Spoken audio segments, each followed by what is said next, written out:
Hello दोस्तों, कैसे हैं आप लोग। इस वीडियो में हम लोग जानेंगे कि स्टेट बार काउंसिल और BCI bar council of India में क्या अंतर है। ठीक है। और मान लीजिए आप बार काउंसिल ऑफ इंडिया का एग्जाम नहीं देते हैं तो क्या क्या प्रॉब्लम्स आपको फेस करने पड़ सकते हैं। तो देखिए, स्टेट बार काउंसिल ये होता है कि आप लॉ की डिग्री लेने के बाद आप किसी भी स्टेट बार काउंसिल में रजिस्ट्रेशन कराते हैं तो जो रजिस्ट्रेशन मिलता है आपको सिर्फ वो 2 साल का वैलिडिटी उसका होता है। मतलब 2 साल के बाद पुनः आपको रिन्यू कराना पड़ेगा, मतलब दोबारा रजिस्ट्रेशन कराना पड़ेगा।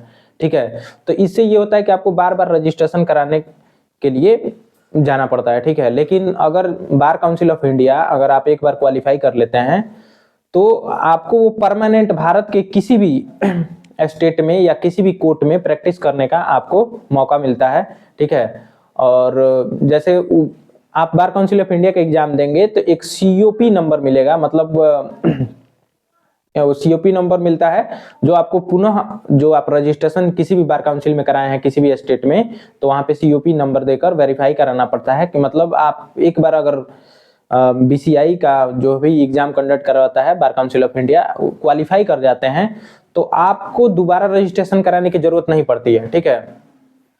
और आप परमानेंटली मतलब एडवोकेट बन जाते हैं। ठीक है। लेकिन अगर किसी भी बार काउंसिल में, जैसे मान लीजिए कि बिहार स्टेट बार काउंसिल जो भी है, आप इसमें अगर रजिस्ट्रेशन कराते हैं तो आपको बार बार रजिस्ट्रेशन कराने की जरूरत नहीं है अगर आप बार काउंसिल ऑफ इंडिया का एग्जाम क्वालिफाई कर जाते हैं।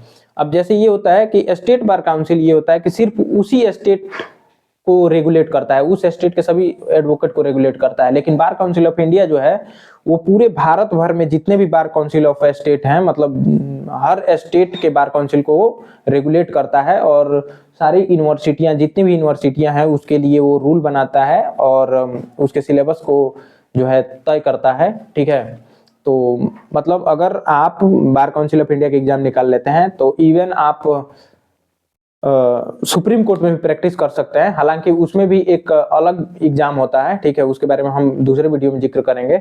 तो जैसे मान लीजिए आप बार काउंसिल ऑफ किसी भी स्टेट में बार काउंसिल ऑफ स्टेट में रजिस्ट्रेशन करा लेते हैं तो उसके बाद आपको 2 साल के अंदर में बार काउंसिल ऑफ इंडिया का एग्जाम क्वालिफाई करना पड़ता है। अगर एक बार क्वालिफाई कर जाते हैं तो आपको दोबारा किसी भी बार काउंसिल में रजिस्ट्रेशन कराने की, मतलब एक बार अगर रजिस्ट्रेशन कराकर उसमें सीओपी नंबर दे देते हैं तो आपको दोबारा कभी भी रजिस्ट्रेशन कराने की जरूरत नहीं पड़ती है। ठीक है। सीओपी क्या होता है तो वो एक मतलब प्रैक्टिस करने का एक कह सकते हैं लाइसेंस होता है। ठीक है। वो अगर एक बार मिल जाता है, ठीक है, तो आप दोबारा रजिस्ट्रेशन कराने के लिए मतलब दोबारा रजिस्ट्रेशन कराना नहीं पड़ता है, इतना समझ लीजिए। ठीक है। तो आप अगर लॉ स्टूडेंट हैं या आपने लॉ फाइनल कर लिया है तो आप किसी भी स्टेट में अगर रजिस्ट्रेशन करा रहे हैं तो आप जरूर बार काउंसिल ऑफ इंडिया का एग्जाम दें, इससे बहुत फायदा होता है। इसमें ये होता है अगर एक बार बार काउंसिल ऑफ इंडिया का एग्जाम आपने क्वालिफाई कर लिया तो आपको 5 साल, मतलब 5 साल कह रहे हैं, 5 लाख तक का लगभग आई थिंक इंश्योरेंस मिलता है गवर्नमेंट ऑफ इंडिया की तरफ से, जो भी हो बार काउंसिल ऑफ इंडिया की तरफ से। ठीक है।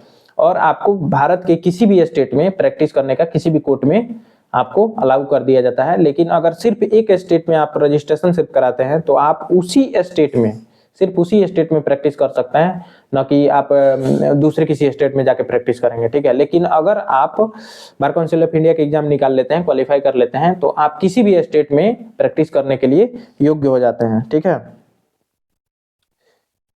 और एक क्या था इसमें क्वेश्चन,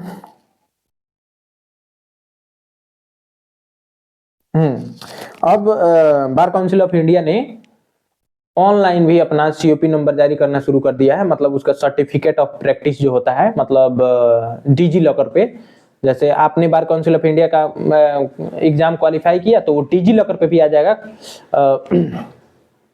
जो भी उसका सीओपी नंबर है वो डिजी लॉकर पे भी शो करेगा। ठीक है। उसका सर्टिफिकेट, मतलब सीओपी का मतलब होता है सर्टिफिकेट ऑफ प्रैक्टिस, तो वो उस पे भी मतलब आपका जो भी लाइसेंस या जो भी आप कह लीजिए प्रैक्टिस करने का जो भी एक लाइसेंस होता है, ठीक है, तो वो अब डिजी लॉकर पे भी शो हो रहा है। ठीक है। तो अगर आपको इससे रिलेटेड कोई भी क्वेश्चन है तो आप, हाँ, एक लड़के का क्वेश्चन था कि क्या मेरा एक जुवेनाइल कोर्ट में मेरा केस चल रहा है तो क्या मैं बार काउंसिल में रजिस्ट्रेशन करा सकता हूं। तो बिल्कुल, किसी भी कोर्ट में आपका अगर केस पेंडिंग है या चल रहा है तो आप उस पे बार नहीं है, मतलब रुकावट नहीं डाला गया है कि मतलब आप पे कोई केस चल रहा है तो आप रजिस्ट्रेशन नहीं करा सकते हैं। रजिस्ट्रेशन आप करा सकते हैं, बशर्ते आपको उसमें पूरा शो करना पड़ेगा, ठीक है, कि आप पे ये केस चल रहा है, इस कोर्ट में चल रहा है। अगर आप उसे छुपाते हैं तो बाद में आपका जो भी रजिस्ट्रेशन है उसे रद्द किया जा सकता है, ठीक है। तो केस चलना वो अलग बात है और डिसाइड होना अलग बात है। अगर आपको केस के बाद से मान लीजिए कि डिसाइड हो गया है, आपको उसमें दोषी पाया गया है, तो वो मैटर करता है, तब आप रजिस्ट्रेशन के लिए मतलब उस पर रुकावट है। लेकिन अगर आप पे केस चल रहा है तो उस पर रुकावट नहीं है। सो आपका भी अगर कोई क्वेश्चन है तो प्लीज कमेंट बॉक्स में कमेंट करें, और प्लीज वीडियो अच्छा लगे तो please like share and subscribe. So thanks for watching.